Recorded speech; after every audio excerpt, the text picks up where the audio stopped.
డెఫినెట్గా అండి మేము ఆల్రెడీ దీని మీద ఫైట్ చేసినాము, ఎక్స్చేంజ్ ఆఫీసుల మీద ధర్నా చేసినాము. నకిలీ మధ్య మీద క్యూఆర్ కోడ్ ఇతను కాదండి, మేమున్నప్పుడే తీసుకొని వచ్చినాం.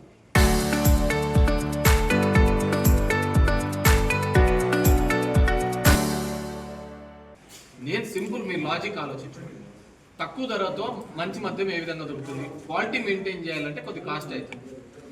మళ్ళీ మన కూడా అంటే మన దేశంలో మన తెలుగు రాష్ట్రాల్లో ఆ విధంగా ఉందని మంచి చదివిస్తాం, మంచి ఆరోగ్యం ఇస్తామంటే అది వద్దు, మంచి మందు కావాలా అంటే అందరు ఈలలేసినారు. చంద్రబాబు నాయుడు అనేది మంచి మందు ఇస్తానన్నాడు, అందరు ఈలలేసినారు.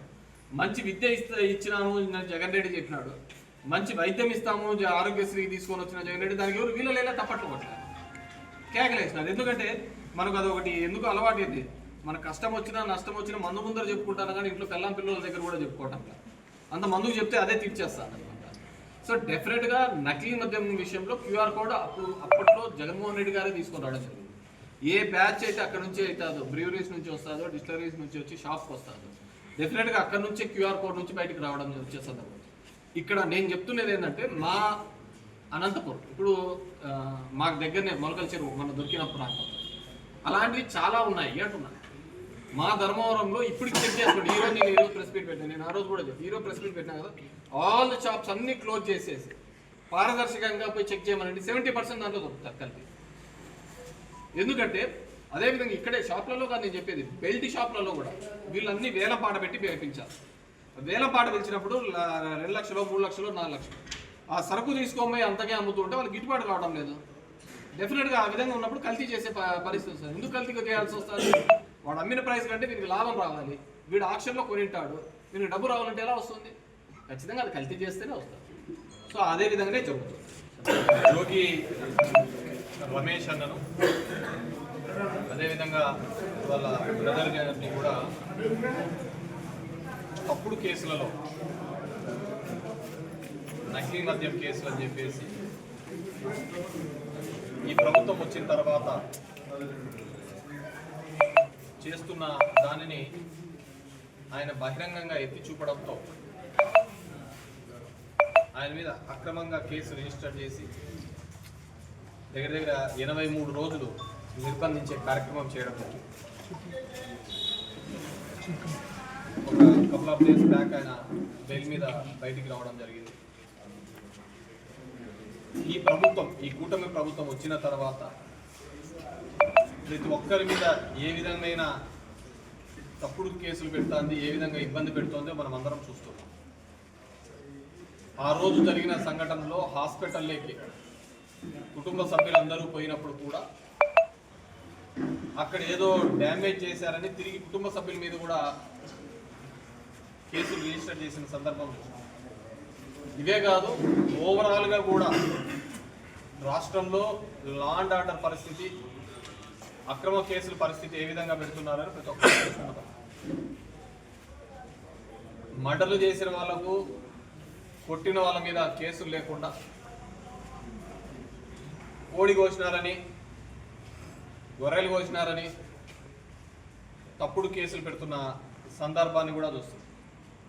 ఈ ప్రభుత్వాన్ని గతంలో కూడా మేము చెప్పడం జరిగింది, కేసులు పెడతామని భయపడతారేమో కానీ ఇలా అక్రమంగా జైళ్ళకు పంపిస్తే ఖచ్చితంగా 10 ఇంకా ఎక్కువగా పనిచేస్తారు. మీరు చూసుకోండి, కావాలి అంటే మొన్న కాకాని గారు కూడా జైలుకు పోయి వచ్చిన తర్వాత ఈ తప్పిద కేసులు కట్టాలి అని చూస్తున్న అధికారులు కూడా ఆలోచించండి. మీరు కూడా అందరూ కూడా ఇబ్బంది పడే పరిస్థితి వస్తుంది.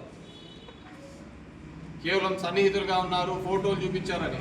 ఇప్పుడు మన ఎక్కడో 2 రేపులు జరిగినాయి, ఇవి జరిగిన ఫొటోస్ అని లోకేష్తో కూడా దిగిన ఫొటోస్ ఉన్నాయి. అంత మాత్రం లోకేష్ను కూడా ముద్దాయిగా చేడుస్తూ అంటారు ఆ కేసులలో. ప్రజా జీవితంలో ఉన్నప్పుడు ఎంతోమంది కలుస్తూ ఉంటారు, వెళ్తూ ఉంటారు, పోతూ ఉంటారు. కలిసిన వాడు ఎక్కడో తప్పు చేశాడని చెప్పేసి వాళ్ళని కూడా ఎవరైతే కలిసినారో వాళ్ళందరినీ కేసులలో పెట్టలేం కదా. సో ఈరోజు రూల్ ఆఫ్ లా అందరికీ ఒకటే, చట్టం అందరికీ ఒకటే. మీరు ఏ విధంగా అయితే కేసులు తీయించుకోవాలనే ప్రయత్నం చేస్తున్నారో అదే తీసే ప్రయత్నం జరగదు. డెఫినెట్గా దాని మీద కూడా అప్పీల్ పోతాం. ఈ విధంగా అక్రమ కేసులు పెట్టిన వారందరూ కూడా ఎవరైతే అధికారులు పైన చెప్పారు అని వాళ్ళ మాటలు విని చేస్తున్నారు, మీరు కూడా సఫర్ కావాల్సి వస్తుంది. ఈ ప్రాంతంలో ఇంకా ఎక్కువగా జరుగుతున్నాయి. వీటన్నిటి మీద కూడా డెఫినెట్గా ఆల్రెడీ జగన్మోహన్ రెడ్డి గారు పార్టీ అధ్యక్షులు ఒక మెసేజ్ కూడా ఇవ్వడం జరిగింది, మీరు ఎక్కడున్నా కానీ వదిలిపెట్టము అని చెప్పేసి. అదే విధంగానే చర్యలు తీసుకుంటాం. చేతనైతే నిలబెట్టండి. ఎక్కడ ఈ దొంగ నకిలీ మద్యం దొరుకుతోందో, ఈ నకిలీ మద్యం ఎక్కడ దొరుకుతోందో. మొన్నటి వరకు క్వాలిటీ మద్యము, తక్కువ ధరకే మద్యం. తక్కువ ధరకు ఎవడైనా మద్యం ఇస్తే అది క్వాలిటీ అవుతుందో చెప్పండి? క్వాలిటీ అవుతుందా? కాదు కదా. ఇదే విధంగానే కదా మొన్నటి వరకు కూడా అసలు ఒక అధికారంలో ఉన్న వాళ్ళు, ముఖ్యమంత్రి స్థానంలో ఉన్న వాళ్ళు మాట్లాడాల్సిన మాటల తిరుపతి లడ్డు సమస్య కూడా అలాగే చెప్పారు కదా. 1,00,000 మంది లడ్డు తిన్నారు అని చెప్పేసి, పందికోవు తిన్నారు, ఆవుకోవు తిన్నారు అని చెప్పేసి ఒక ముఖ్యమంత్రి డిప్యూటీ సీఎం నుండి మాట్లాడతారు. ఈరోజు అది లేదు అని చెప్పేసి ఒక రిపోర్ట్ రావడంతో ఎవరైనా కానీ సంతోషిస్తారా? అరే లేదంటే లేవయ్యా, దీంట్లో ఇది కూడా మంచిగా ఉందని. కానీ కూటమి వాళ్ళు బాధపడుతున్నారు. అరే మనం ఒకటి చేయాలనుకున్నాం, ఇంకోటి అయిపోయింది కదా అని బాధపడుతున్నారు. ఎవడైనా ఉంటారా? నువ్వు సనాతని అని చెప్పుకునే అతను, హిందూ ధర్మాన్ని కాపాడాలని అనుకునే అతను ఇలాంటి దుష్ప్రచారాలు చేసేవాడు హిందూ మతాన్ని కాపాడేవాడా అని అడుగుతున్నాం. హిందూ మతాన్ని కాపాడే వాళ్ళు ఇలాంటి దుష్ప్రచారాలను కట్టడి చేయాలి. కానీ ఇట్లాంటి దుష్ప్రచారాలు ఇంకా చేసి సుప్రీంకోర్టు స్థాయికి పోయిన తర్వాత వీళ్ళు నిలబెట్టడం జరిగింది. ఇలాంటి దుష్ప్రచారాలు ఈరోజు జరుగుతున్నది కూడా ఇదే. ఈ తిరుపతి దాని గురించి సపరేట్గా మాట్లాడతాం, చెప్తాము ఏ విధంగా ప్రజలకు మోసం చేసినారు, ఏ విధంగా అని చెప్పేసి. కానీ ఈ నకిలీ మద్యం విషయంలో మాత్రం ఇలాంటిదే ఒక తప్పుడు ఆరోపణతో ఒక బురద జల్లి కార్యక్రమం. డెఫినెట్గా వీటినన్నింటినీ కూడా లీగల్గా ఎదుర్కొంటాం. డెఫినెట్గా మమ్మల్ని అందరినీ ఇబ్బంది పెట్టిన వారందరి మీద కూడా తగిన మూల్యం చెల్లించుకోవాల్సి వస్తుందని చెప్పి తెలియజేస్తాం. పార్టీ కోసం పనిచేస్తున్నాం. అంతకుముందు వారానికి రెండు వారాలుగా పెట్టే ప్రెస్ మీట్ ఈరోజు వారానికి 3 సార్లు పెడుతున్నాం. జోగి రమేష్ అన్న కూడా అదే పద్ధతిలోనే ఖచ్చితంగా ఈ కూటమి ప్రభుత్వం చేస్తున్న తప్పిదాల మీద పోరాడుతూనే ఉంటాడు, ఖచ్చితంగా నిలదీస్తూనే ఉంటాడని చెప్పి తెలియజేస్తున్నాడు. ఆ కేసు ఏ విధంగా జరిగింది, ఏ విధంగా పెట్టారో మన అందరికీ తెలిసినది. నేను ఆ రోజు కూడా 2 days ముందు కూడా అరెస్ట్ 2 రోజుల ముందు కూడా ప్రెస్లో మాట్లాడడం జరిగింది. ఎవరో జనార్దన్ రావు అనే అతను ఎక్కడో కలిశాడని ఒక మెసేజ్ చూపించేసి అక్రమంగా పెట్టాడు. ఈరోజు దాని తర్వాత చంద్రబాబు నాయుడు గారు వచ్చి ప్రెస్ మీట్ పెట్టి చెప్పడం జరిగింది, ఎక్కడే కానీ కల్తీ మద్యం అనేది ఉండదు, తొక్కి నార తీస్తానని చెప్పేసి. ఈరోజు ఛాలెంజ్ చేస్తున్నా, జోగి రమేష్ గారిని 83 రోజులు జైల్లో పెట్టాడు కదా. నా ధర్మవరం లాంటి ప్రాంతంలో 70% ఇప్పటికీ కల్తీ మద్యం జరుగుతుంది. జైల్లో పెట్టినారు కదా, మరి ఎలా జరుగుతుంది? తయారు చేసే వాళ్ళు నీ జిల్లా నుంచే, నీ బార్డర్ సైడ్ నుంచే. ఊర్లో ఎక్కడ బెల్ట్ షాప్ లేకోకుండా చేస్తానన్నావు. ఊరికి 4 ఉన్నాయి. ఆ బెల్ట్ షాపులకు ఎలా గిట్టుబాటు అవుతుంది? వాళ్ళు వేలం పాటలో బెల్ట్ షాపు ఆ మందు అమ్మితే వాళ్ళకి గిట్టుబాటు కాదు. కాబట్టి ఏదో నకిలీ మద్యం చేస్తేనే గిట్టుబాటు అవుతుంది. మీరుగా ప్రోత్సహిస్తున్నదే కదా. గతంలో ప్రభుత్వమే మద్యం షాపులు నిర్వహిస్తే అది కల్తీ అన్నారు. ఈరోజు ప్రైవేట్ వాళ్ళకి ఇచ్చినారు. బాహాటంగా తెలిసిపోతుంది ఎక్కడ నడుపుతున్నారు అని. దొరికిపోయిన సందర్భం couple of days back Kadapa జిల్లాలో కూడా 2 చనిపోవడం జరిగింది. ఈయన మీద ఉన్న కేసేమో కోర్టులో మిస్టేక్ ఆఫ్ ఫ్యాక్ట్స్ కింద తీసేపించే ప్రయత్నం చేస్తున్నాడు. ఎంత విడ్డూరం అంటే ఆ కేసులో ఏ వాసుదేవ్ రెడ్డి అనే అతనైతే కేసు కట్టాడో ఆయన మిస్టేక్ ఆఫ్ ఫ్యాక్ట్స్, అదే వాసుదేవ్ రెడ్డి ఇంకో కేసులో అప్రూవల్ అవుతాడు. ఒకే వ్యక్తి. ఇది సాక్ష్యాలను ప్రభావితం చేసినట్టు కాదా? అవునా? మామూలుగా ఏ సుప్రీంకోర్టు కానీ, హైకోర్టు కానీ, లోయర్ కోర్టు కానీ బెయిల్స్ ఇచ్చేటప్పుడు ఒకటే చెప్తారు. అవతల పీపీ చెప్పే అబ్జెక్షన్ ఒకటే, వీళ్ళు బలవంతులు, ధనవంతులు, హైలీ ఇన్ఫ్లుయెన్షియల్ పర్సన్స్, సాక్ష్యాలు తారుమారు చేస్తారు అని చెప్పేసి. ఈరోజు జరుగుతున్నది ఏంటి? చంద్రబాబు నాయుడు కేసులన్నీ ఎందుకు తొలగిస్తున్నారు? మిస్టేక్ ఆఫ్ ఫ్యాక్ట్స్ అని చెప్పేసి. బాహాటంగా లోకేష్, ఉన్నత విద్యాశాఖ మంత్రి లోకేష్ బాహాటంగా కార్యకర్తల మీటింగ్లో ఏం చెప్పారు? నేను మొన్న ఎప్పుడో వైజాగ్ ఎక్కడో ఇది ఎస్పీల మీటింగ్, కలెక్టర్ మీటింగ్లలో పెట్టారు. ఆ మీటింగ్లో మీరే ఆ రోజు మా వాళ్ళ మీద కేసు కట్టారు కాబట్టి ఆ కేసు తీసేసే బాధ్యత కూడా మీ మీదే అని చెప్తున్నాను అని చెప్పేసి బాహాటంగా వీడియోస్ అన్ని కూడా వచ్చినాయి. ఇంకా లా అండ్ ఆర్డర్ ఏముంది? లా అండ్ ఆర్డర్ ఎంత వర్స్ట్గా ఉందో దాన్ని బట్టి మీకు అర్థమవుతుంది. సో ఖచ్చితంగా వైఎస్ఆర్ కాంగ్రెస్ పార్టీ ఇలాంటి అక్రమ కేసులకు భయపడదు. ఆ కాలాలు పోయినాయి.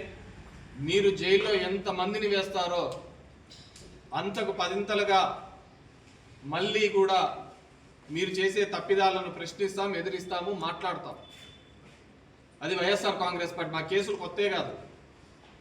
మా పార్టీ పుట్టినప్పటి నుంచి మా అధినాయకుడితో సహా పార్టీ పెట్టాడని జైల్లో పోయి 16 నెలలు ఉన్నాడు. భయపడినామా లేకుంటే తోక ముడిచి ప్యాకప్ చేసినామా? చేయలేదు కదా. సో ఇలాంటివన్నీ చాలా చూసాము. డెఫినెట్గా ఇప్పటికైనా కానీ, ఎందుకంటే ఇవన్నీ మళ్ళీ గుడ్ మార్నింగ్ ధర్మవరం పైగా కేతిరెడ్డి భూ కబ్జాలు చేశాడు, అందుకే ప్రజలు ఓడించారని మీ ప్రత్యర్థి ఎవరైతే ఉన్నారో సత్యకుమార్ యాదవ్ విమర్శలు చేస్తున్నారు. ఇప్పుడు మళ్ళీ మీరు గుడ్ మార్నింగ్ ధర్మవరం స్టార్ట్ చేశారు. ప్రజలు చెప్పినట్టు సింపుల్. ఇప్పుడు 2 years అవుతుంది. నేను ఆ రోజు కూడా అన్నాను నా ప్రెసిడెంట్, ఒకని పుట్టిన నా కొడుకు ఎవడైనా కానీ చూపియండి అని చెప్పి. ఒకనికి పుట్టిన నా కొడుకు ఎవడైనా కానీ చూపియండి అన్న. ఇంతవరకు 2 years తర్వాత ఎవరు చూపించలేరు పరిస్థితి. ఇది నేను ఈరోజు మొదలుపెట్టాను కదా, ఎప్పుడో 15 ఏళ్ళ నుంచి మొదలుపెట్టాను. సరే, ఇప్పుడు సోషల్ మీడియా జమానా ఇవన్నీ వచ్చిన తర్వాత దానికి మరింతగా జనాలకు తెలిసింది. ఒక ఎమ్మెల్యే అతను జనం దగ్గరికి, నేను ఈరోజు అది ఎప్పటి నుంచో పోతున్నాను. సో జనం దగ్గరికి పోవాలి అంటే గట్స్ ఉండాలి. అధికారంలోకి వచ్చింది. అధికారంలో లేకముందు చాలా చెప్తా అంటాడు. ఇప్పుడు సూపర్ 6, సూపర్ హ్యాపీస్ అని అన్నీ చెప్పుకుంటూ పోతా అంటాడు. ఇచ్చేళ్ళా సచ్చేళ్ళా. కానీ నేను ఇవి చేశాను అని చెప్పి పోవడానికి చాలా ధైర్యం ఉంటుంది. నాతో పాటు చాలామంది ఎమ్మెల్యేలు కూడా గడప గడప కార్యక్రమంలో జగన్మోహన్ రెడ్డి గారు డోర్ టు డోర్ పంపించారు. సో అందరూ వెళ్ళినారు, నేను ఒక్కనే కాదు.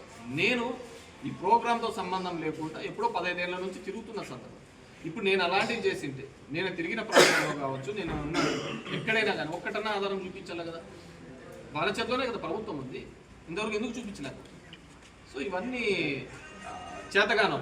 జనం దగ్గరికి పోవాలి అంటే ఆ గట్స్ లేదు. ఇప్పుడు బొమ్మనండి, మేము ఈ హామీలు చేశాము, మీకు అందినాయా లేవా అని చెప్పి సూపర్ 6 మేనిఫెస్టో ఫోన్లు చేసి చెప్పారు కదా. నీ ఇంటికి 10 లక్షలు వస్తుంది, 20 లక్షలు వస్తుంది, 30 లక్షలు వస్తుంది అని అందరికీ ఫోన్లు రోజు చేసి చెప్పేవాళ్ళు కదా. ఈరోజు అదే ఫోన్ కాల్స్లో ఏమేమి రికార్డ్ అయినాయో అన్నీ తీసుకొని పోయి చెప్పమనండి. చెప్పడానికి ధైర్యం లేదు, దమ్ము లేదు. అదే మా పార్టీ ఉంది. మేము ఎవరికి చెప్పిన హామీల ప్రకారం ఏ ఇంటికి ఏం సాయం చేశాము అని చెప్పి ధైర్యంగా పోతుంది.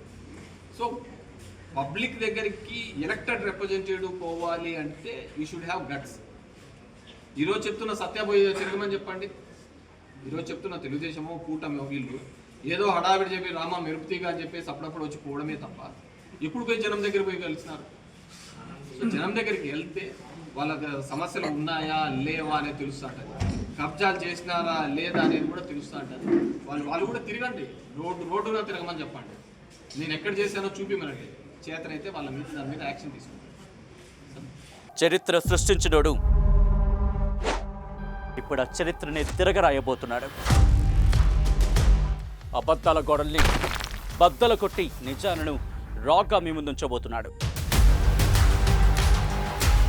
నిజమైన వార్తల కోసం వెంటనే డౌన్లోడ్ చేసుకోండి రా యాప్ని.